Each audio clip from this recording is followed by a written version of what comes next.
Should I just roll on this?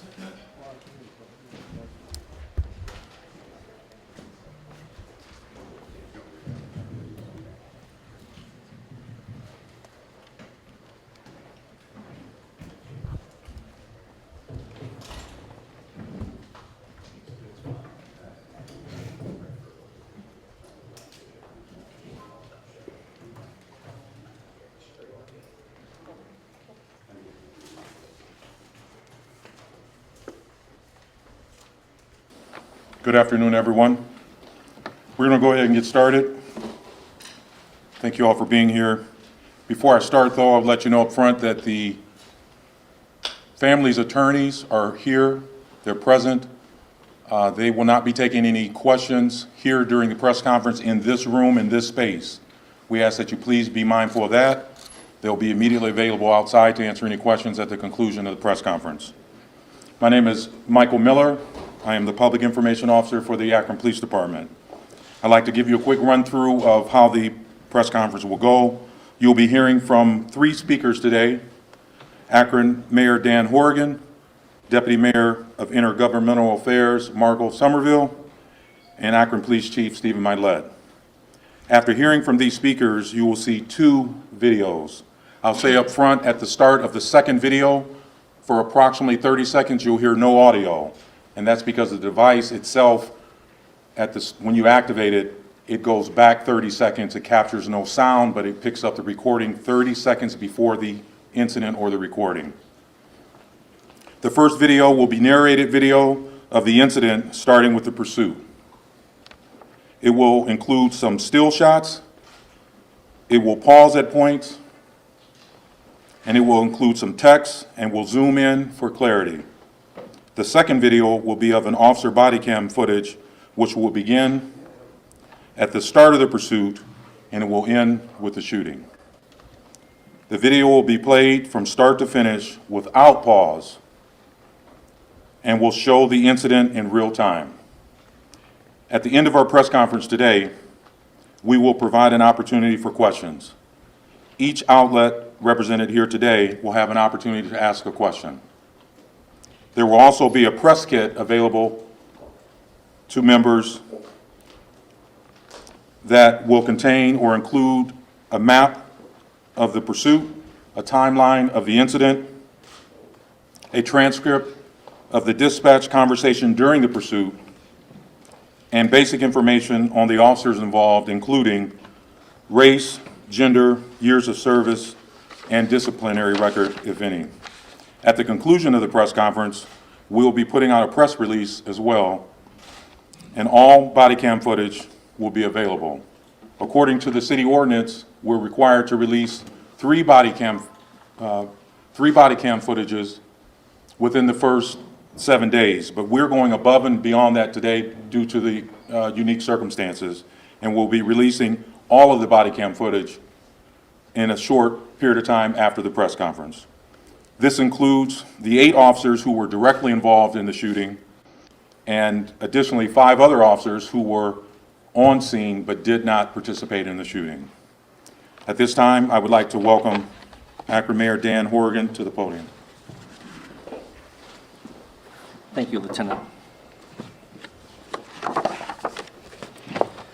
First of all, good afternoon. Thank you for being here. I know this is a somber occasion for all of us and for the entire city. Before I begin, let me again extend my condolences to the family and friends of Jayland Walker. I know that no amount of grief or prayer will bring Jalen back, but please know that the city mourns with you. Personally, there are no amount of superlatives, and I've talked about being beyond outraged, beyond shocked, and extremely heartbroken that I can use to describe my feelings. I won't mince words. The video you're about to watch is heartbreaking, and it's very tough to take in. And I know many of you will have questions after this press conference, and but I have a number of questions myself that need to be answered.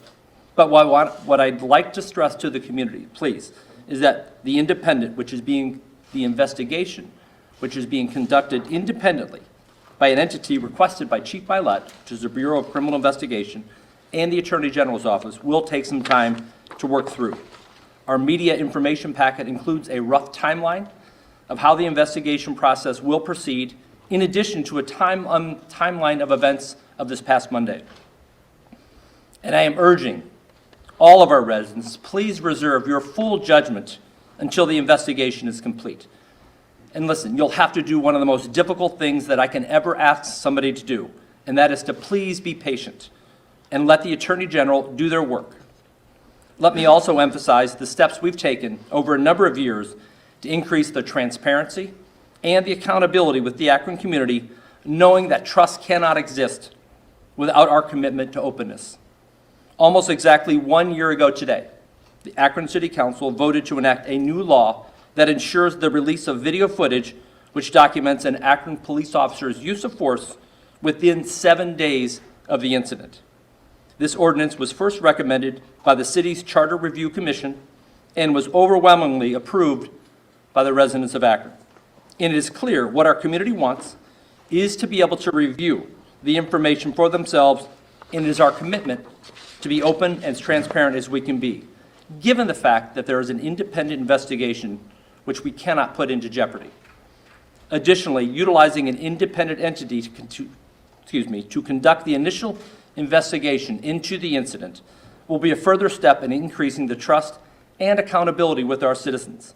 Chief Milet and I both believe that this is the best practice going forward, and which many communities across the country are now doing. And it is the direction that we intend to move towards in any future events of deadly force. Both the city and the Akron Police Department are fully committed to this process, and I have every confidence that the investigation will be conducted in a fair, thorough, and just manner. Many will wish to air their grievances in public, and I fully support our residents' right to peacefully assemble, but I hope the community can agree that violence and destruction are not the answer. And let me echo the calls from a number of elected officials and community members right here in Akron that calls for peace in our city. This will be the constant urge over the next few days, is peace in our city. Marco, thank you.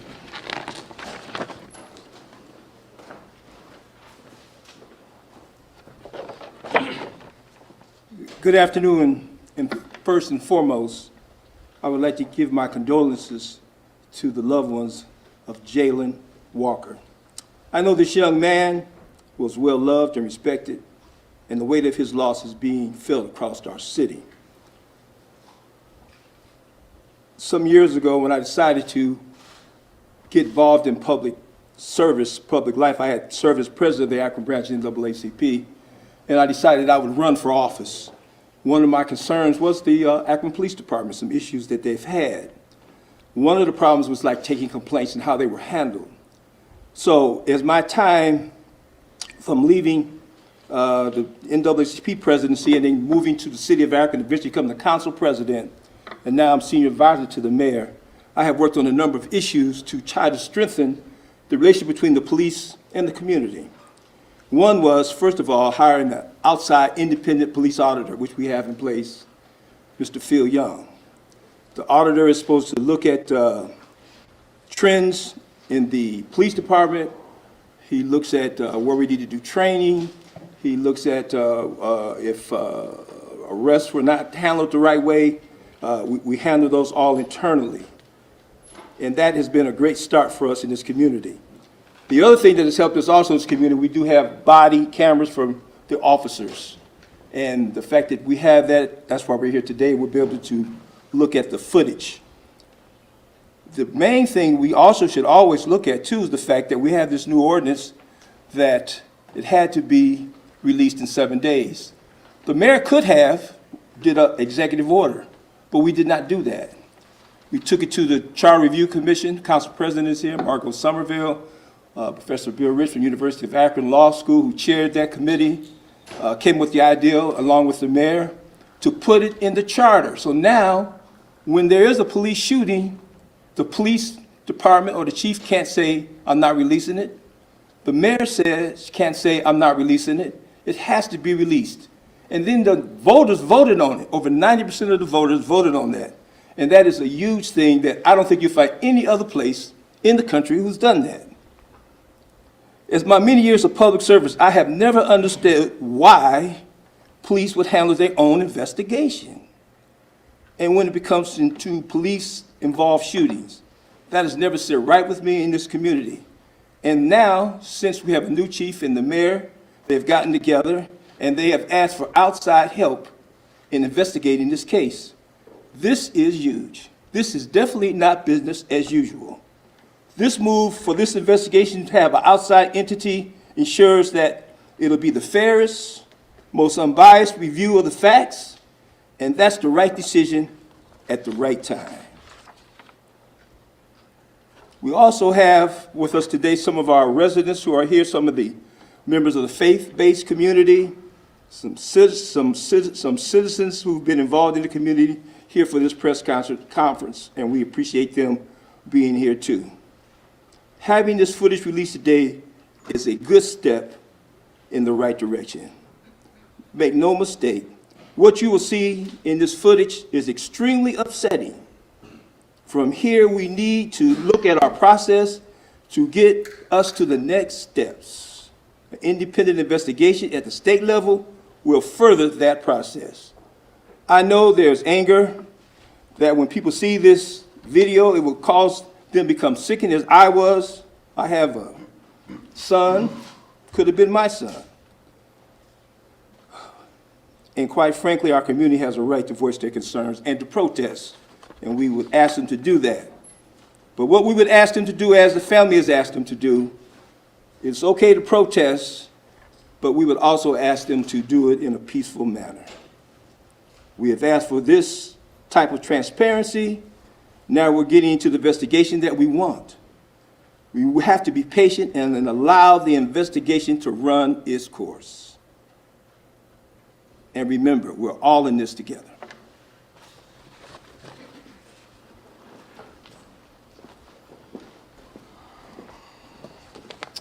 Good afternoon, everybody. I want to first echo the sentiments that were expressed by Mayor Horgan and Deputy Mayor Somerville. I also want to express my deepest sympathies to Jalen's family. I cannot imagine the sense of loss, the pain that they're going through right now. As Marco mentioned, you know, in his personal life, my youngest is 25 years of age as well. And I cannot imagine what life would be like without my son. So again, Mrs. Walker, Jada, I'm very sorry for your loss.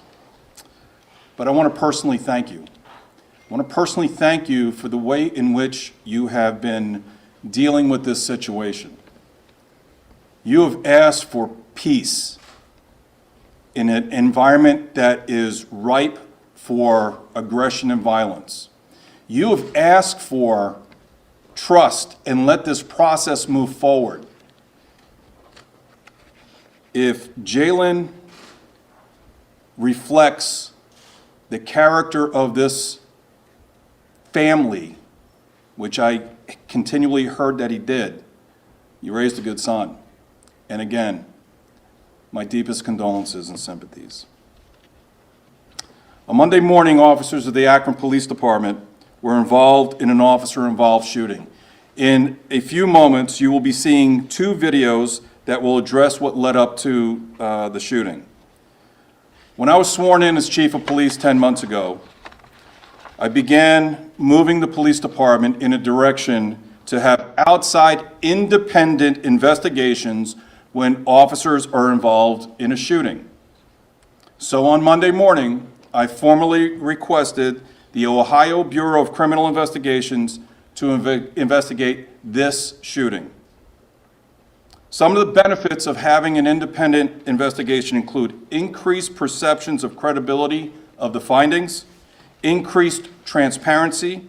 The public tends to trust the results and fairness of the investigation, and quite frankly, this has become best practice in my profession.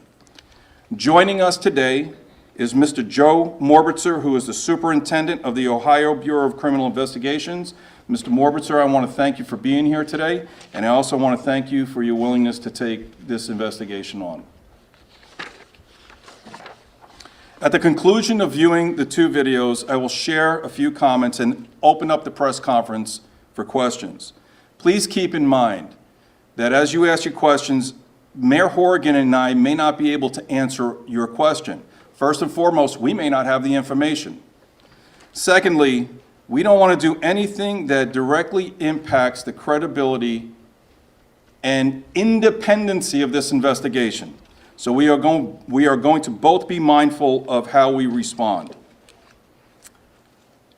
Since I just arrived here in Ohio 10 months ago, there may be questions that you ask that I will defer to our city's chief prosecutor, Mr. Craig Morgan, or Deputy Chief Police Chief Brian Harding.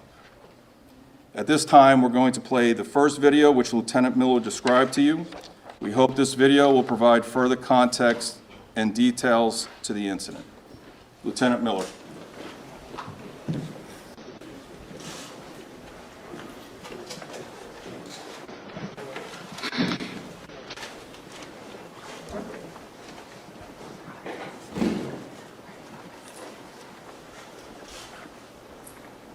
On Monday, June 27, 2022, at 12:30 in the morning, Akron police officers attempted to stop a silver Buick on East Talmadge Avenue near Thayer Street. Officers informed dispatch that the reason for the stop was for a traffic violation as well as an equipment violation. The driver of the vehicle refused to stop, and officers initiated a vehicle pursuit as the vehicle was nearing the East Talmadge Avenue entrance ramp to Route 8 southbound. Approximately 40 seconds after the driver of the vehicle fled from the attempted stop, a sound consistent with a gunshot can be heard on the body-worn cameras of the officers. Officers notified dispatch that a shot came out of the suspect's car door. Getting on the 8 south from Talmadge, reason for stop is traffic violation.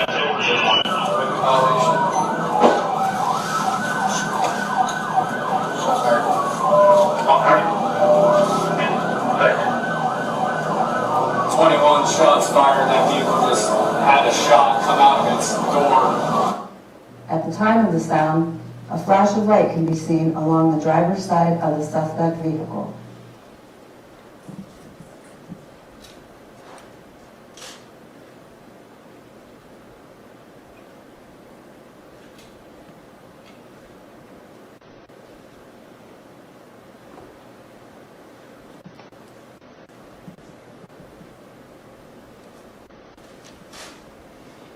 The vehicle pursuit continued on the expressway for several minutes, and the suspect vehicle exited onto the Archwood Avenue ramp.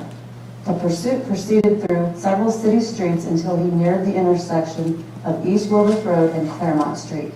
At that point, the driver slowed down and exited through the passenger side door of the moving vehicle wearing a ski mask.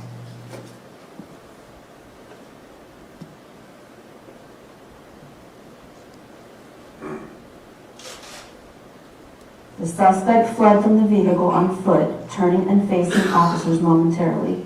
He continued to run, evading arrest. Officers attempted to safely take the suspect into custody by deploying their tasers.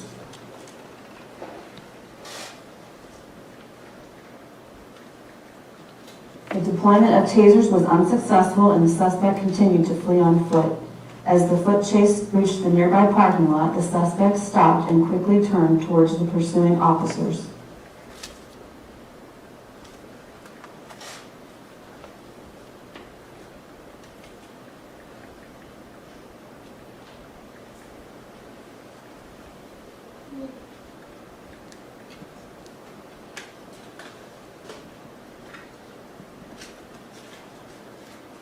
Officers reacted by discharging their firearms, striking the suspect.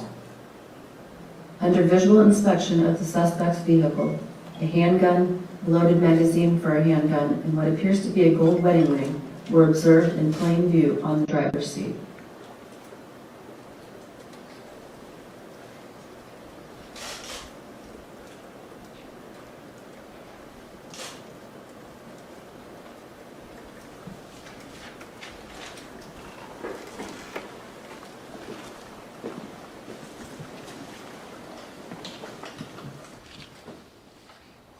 We will now show you the body-worn camera footage from the officer who was first involved in the pursuit. The video will start at the beginning of the pursuit and will end with the shooting of Mr. Jayland Walker.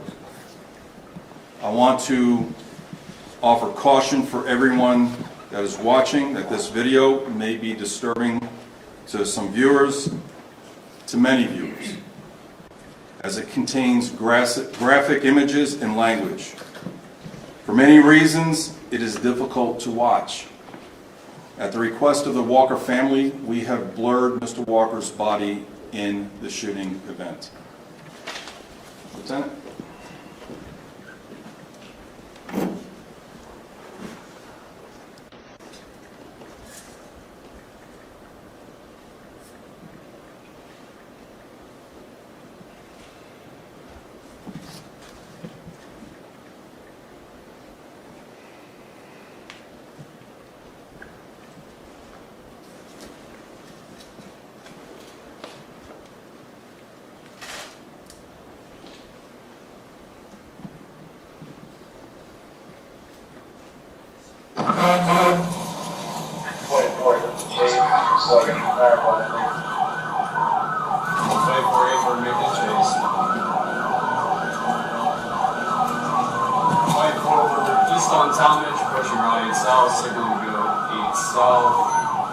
Speeds are 30, hitting on to 8 south of Talmadge. Reason for stop is traffic violation.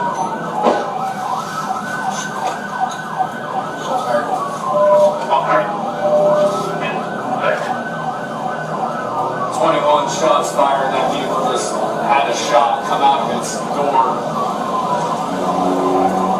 We're southbound on Route 8 now. Next cross going to be Perkins, going across the bridge on Route 8 South. Speeds are 80, middle lane. Gold Buick, black driver, one off. Silver Buick, one occupant. Look like black male driver. He's in the left lane going 60.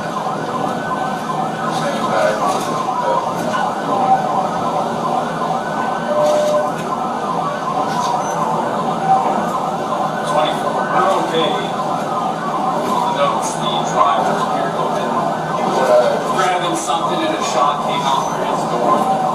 Great south, just passing Perkins. 8 south, passing Perkins, middle lane, speeds are 72, light traffic.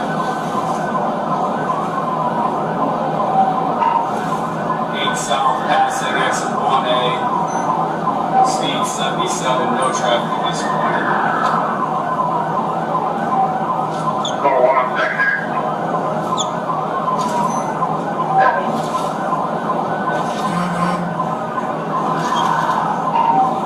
South towards 77 south, passing exit 0, just passing University. It's middle lane, speeds are 70. Now it's in the right lane, speeds are 70. White traffic, vehicles are getting over.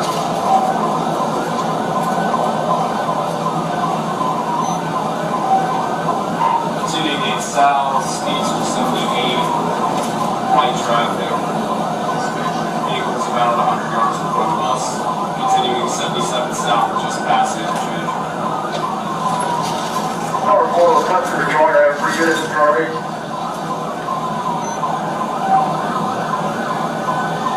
4-6 car 4 go ahead.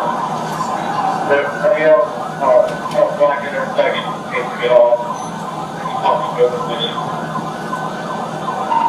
Units up there that are coming up on Lover's Lane, he's coming up on your left side just now. Take caution, he was grabbing for a gun, he did fire a shot out the side of the door.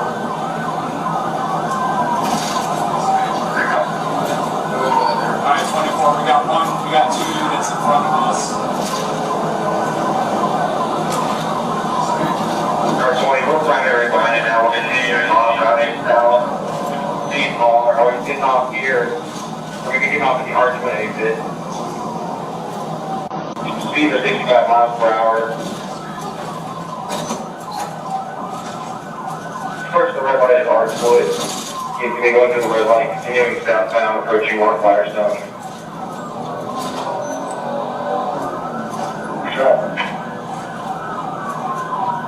Speed of 35 miles per hour. Running the south side is going to be going westbound on North Larson Boulevard from here.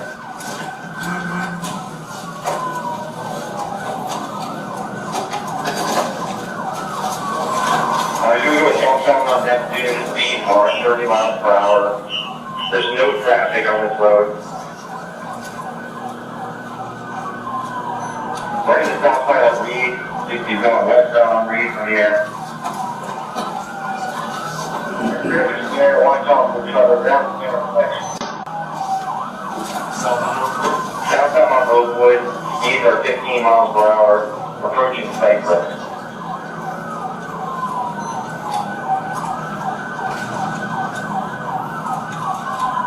Then you're going westbound on Cypress, heading towards Redwood. We're passing Redwood, we're approaching Brown Street.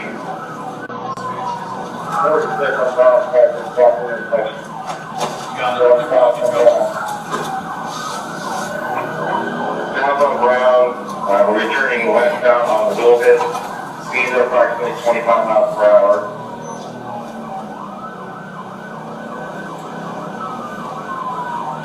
Still westbound on Wilbit. We're passing Glen Mounts. Speeds are 55 miles per hour.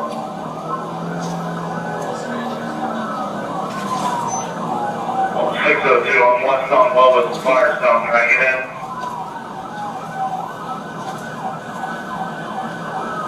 We're still westbound on Wilbit. We're passing Evergreen. We're heading towards Maine. Looks like we have some units up ahead at the intersection of Maine.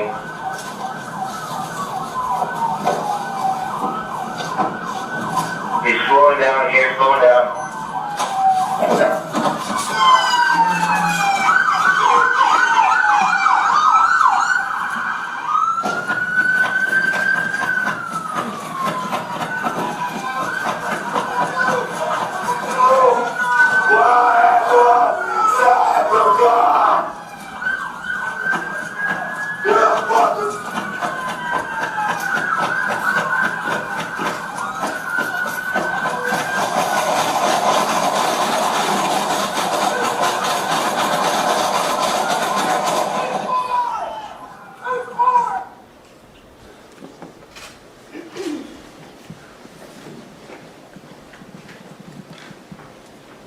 I could ask our community members to please stand with me for just 1 second. Chief Marco.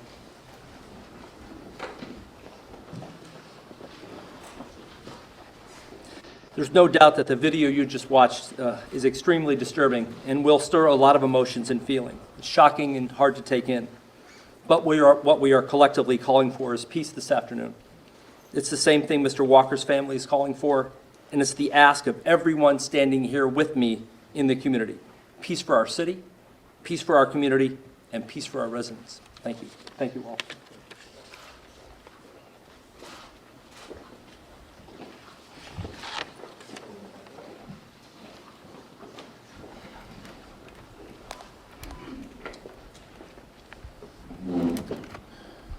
I understand the public's demand for information now. I understand that. I have questions that I want answered now. However, I echo the Walker's family's request for patience. We keep going back to the Walker family. They're requesting patience, peace, and to allow the process to run its course. Since Monday morning, information about this shooting has been disseminated through various outlets. I would encourage people to wait for BCI to conclude their investigation, submit their investigation to the Attorney General's office, and then the grand jury. The damage of spreading misinformation can cause irreparable harm. So before we receive BCI's final report, I would like to get some facts stated because I've seen a lot of misinformation circulated. As you've already heard, there were 8 officers who were directly involved in the shooting. All officers have been placed on paid administrative leave as per department policy, and which is routine when officers are involved in a deadly force situation. That's standard across the nation. We do not know the exact number of rounds that were fired. Again, this is something that BCI will discover in their examination of evidence. However, based on the video, I anticipate that number to be high. A lot of rounds were fired. And I will not be surprised if the number at the end of the investigation is consistent with the number that has been circulating in the media. But right now, we just don't know. While BCI needs to confirm the number of times Mr. Walker was shot, the ME's report indicates over 60 wounds to Mr. Walker's body. However, they are still working to determine entrance and exit wounds, and this investigation on their end will take time. It will take time for them to determine how many times Mr. Walker was actually shot. And that work to make that determination is the responsibility of the medical examiner. As you could see in the video, there was a gun recovered from Mr. Walker's vehicle. At the time of the shooting, he was unarmed. Lastly, after the shooting ends, Akron police officers went to Mr. Walker and diligently provided first aid to save his life. One officer on a body cam footage can be heard saying he still has a pulse. As the officers were getting ready to put him into a police car to get him as quickly as possible to the hospital, Akron fire medics arrived on scene. They took over aid, and unfortunately, Mr. Walker tragically passed at the scene. Okay, Lieutenant, I'm going to turn it over to you, and we'll start with the Q&A.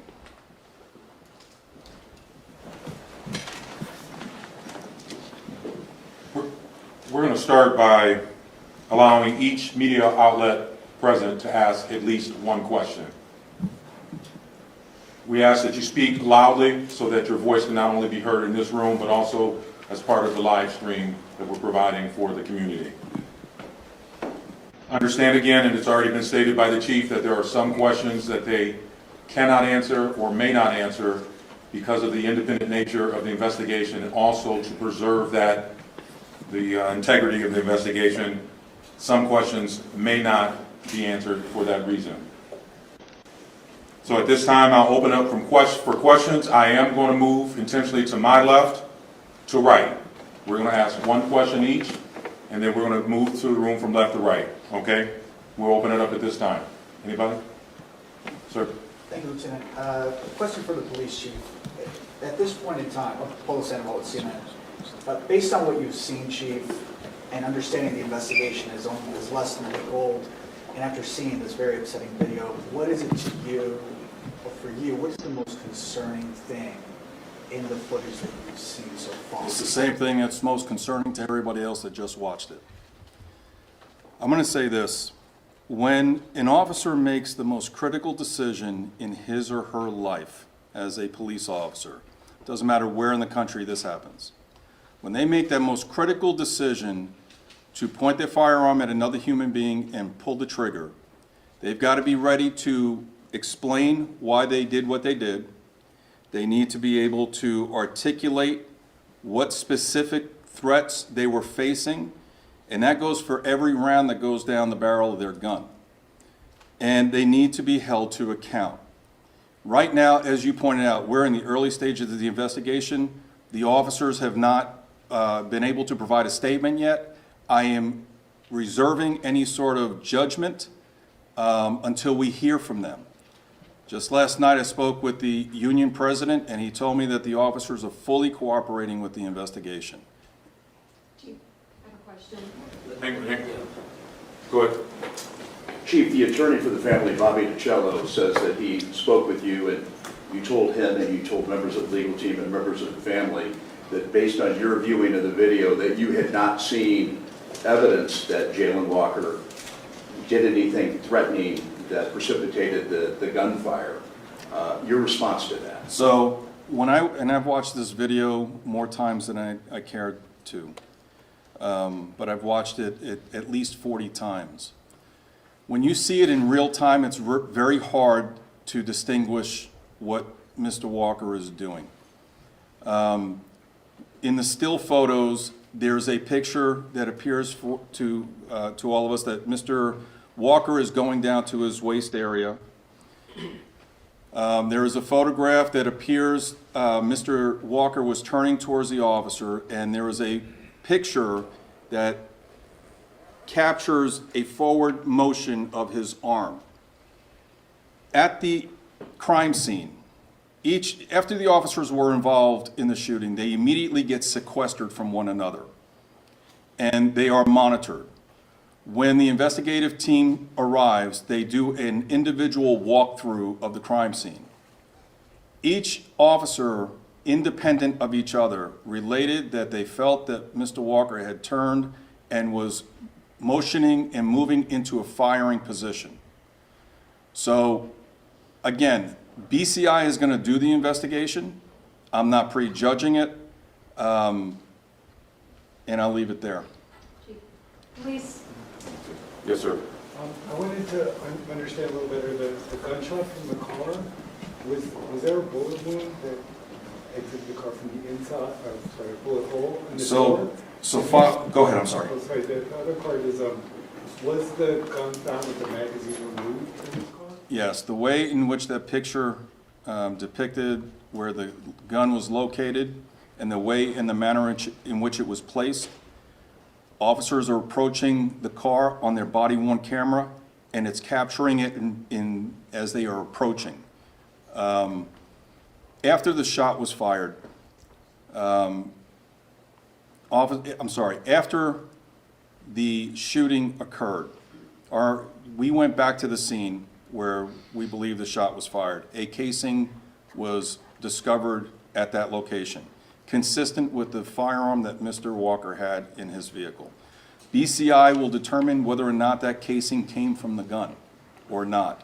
And again, independent of anything we did, the ODOT camera captures what we believe to be a muzzle flash coming out of the car.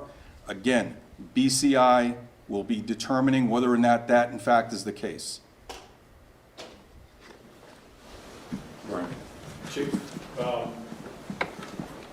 as far as the chase goes, and wondering if this could have been avoided at all, could you talk at all about the protocol of the chase and the point of the gunshot being fired? Does that cancel any opportunity to call this chase off because of the gunshot? Thank you for that question. It's a great question. So the initial attempt to stop Mr. Walker, as you heard on the audio, was for an equipment violation and for a traffic violation. I'm not exactly sure what the equipment violation was or what the traffic violation was. We will find that out, or BCI will discover that during their investigation. What was going to be a routine traffic stop, which would probably result either in a warning or a citation being issued, turned into a pursuit. As Mr. Walker turned onto the entrance ramp to Route 8 and the shot is fired, that changes the nature of the contact. 40 seconds after the initiation of the traffic stop, a half a mile from the location of the traffic stop, you hear the gunshot and then everything else that I've just discovered. And again, that changes the whole nature of the traffic stop. It went from being a routine traffic stop to now a public safety issue. And then the pursuit continued. Yes. Chief, have the officers involved viewed any of the video before they made their statements? They have not given statements yet, to my knowledge. And again, that part of my answer is us walling ourselves off from the investigation, and that will be determined by the Bureau of Criminal Investigation. Sir. Chief, the initial officers on that approach to the car deployed tasers. Can we read into that? Does that mean they didn't see it as a lethal threat? What were they seeing that they chose to grab a taser versus their firearm? I don't know. I'm not going to respond to that because it would be speculation. The officers will be given an opportunity to explain their actions. Sir. Yes, Chief, in sort of 2012 in Cleveland, they had a sort of famous incident where 137 shots were fired into a car of unarmed people after a chase, and that received a lot of publicity. I'm curious if that incident, 137 shots into unarmed people which killed them in that incident, if that changed policies at all, either in the Akron department or other departments around the country. So when that shooting occurred, I wasn't here in Akron. Right. I just got here last August. And, you know, I'm trying to go back in memory. I can't recall exactly what we did as a profession following that. But I can tell you that we train in this police department. We go above and beyond in the police academy, the minimum required hours of training when it comes to firearms. Additionally, we go above and beyond the minimum requirement by the state for annual qualifications. And so I really can't answer fully that question. Yep. This question kind of dovetails with that. Is there any kind of rubric or protocol when multiple officers are firing, or how many rounds you fire when there's a single subject? So officers are trained to, when they perceive a threat to themselves or to somebody else, that they are authorized to use their firearm to stop the threat.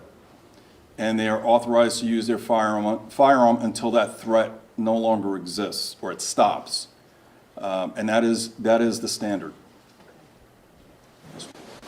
Young man in the back. Chief, you mentioned several body cam videos, but is there also dash cam footage, and does any video cover the moment of actually attempting to pull him over? So we don't have dash cameras in our fleet. No, sir. And What was your second question? Does any video record the actual moment where they attempted to pull him over for the alleged traffic infraction? So again, everything that you saw right now is from body camera footage. We don't have dash cameras in it, and I'm not going to step into that part of the investigation. I will look to BCI to collect all that evidence. Sir. Chief, you said you had... Hang on 1 second. Go ahead, sir. Chief, have you ever had a case before where someone left their wedding ring behind? I'm not asking you to speculate on this case, but have you ever had that happen before, and if so, why? And second, just your gut feeling when you saw this video, if it was as many as 90 shots as has been reported, and I know you didn't confirm that, did that strike you as excessive? I will say this, that it was difficult to watch and shocking, just like it is for everybody. I'm not passing judgment on the decisions my officers made. They will be given the opportunity to explain why they did what they did, as they should. In terms of your first question, I'm not going to speculate. Yes, I have seen that in my 33 years as a police officer, but I'm not going to go any further than that. Chief, you said that you had questions yourself. What are they? What are your questions? So I will reserve those for our administrative investigation. I'm not going to reveal those right now. Why? Why not? Because it would be improper. There's two separate processes that need to be respected. One is the independent external criminal investigation. The other one is the internal investigation. I will be getting with our Office of Professional Standards and Accountability, our Internal Affairs Unit, and I will discuss those questions with them. Young lady. Chief, what is the department's now plan of action with response from the public, given that this is now the release? So number one, first and foremost, again, I praise and I thank the Walker family for calling for peace. We obviously, a focal message here today is just that. We have developed an operations plan to manage and to provide safe space in this city for people to peacefully protest. And in case that it turns to a situation where it's no longer peaceful, we have an operations plan in place for that as well. And I'm not going to discuss any of the details with that. Anyone else on this side that I haven't already called on? Do they have a question before we shift the other direction? All right, go ahead, Doug. The video ends at the deadly shooting, the garage of bullets. Can you describe or explain the decision not to show anything afterward? What is protocol for securing somebody after the shooting, and what was done? Was he handcuffed? Go into a little more detail about the care that was given afterwards. So the video footage will demonstrate a sergeant asking who fired. Officers who fired raised their hand, and they were immediately sequestered. Other body camera footage will show officers immediately going to Mr. Walker's aid to provide life-saving aid. And then it's just managing the crime scene. At the conclusion of this press conference, we will be sending out, in compliance with our ordinance, all video footage that is mandated by the ordinance. That includes footage after the shooting. I'm not sure how far after it would be, but all of that is going to be open records, and so Whatever the ordinance provides. And that'll be One last question. We actually have time for just one last question. Go ahead. Chief, can you explain why the officers have not yet made a statement? It's been almost a week, and will they be viewing this video? So I can. Again, we are walled off from the criminal investigation that is between BCI and the officers. The officers don't have to give a statement. Okay, every American is entitled to due process, and they don't, just like everybody else, they do not have to give a statement. My understanding from the union president is they are going to fully cooperate with this investigation. Okay, that concludes the press conference. At this time, there will be no additional questions, individual interviews. Hang on real quick. You guys are welcome to leave. There'll be no individual interviews conducted in this space, in this room. The family and their attorneys are present, as we indicated. They'll be available outside. Can you get my mic off there? It's taped on the mic. It's taped on their mic. We do not have that yet, but any additional follow-up questions that anyone needs, just shoot an email, we'll take care of that. They're right outside.